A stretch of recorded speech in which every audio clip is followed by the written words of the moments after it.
Belasan rumah semi permanen di Jalan Fakih Usman 1 Ulu seberang Ulu 1 Palembang ludes terbakar pada 22 Juli 2025 dini hari. Kebakaran terjadi saat sebagian besar penghuni masih terlelap. Mereka terbangun dan menyelamatkan diri setelah mendengar teriakan warga lainnya. Warga sempat berupaya memadamkan api menggunakan air dari Sungai Musi.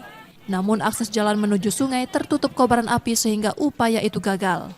Sebanyak 10 mobil pemadam kebakaran dikerahkan ke lokasi. Api baru bisa dipadamkan 2 jam kemudian.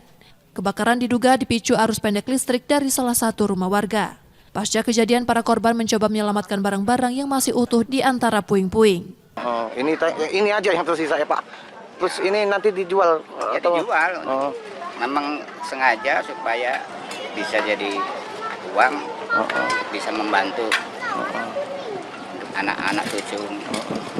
Yang minimal kan kita belum tentu juga bantuan dari pemerintah begitu langsung ngucur. Oh, ini rencana mau dijual ya Pak? Ya. Untuk menyambung hidup ya Pak? Ya.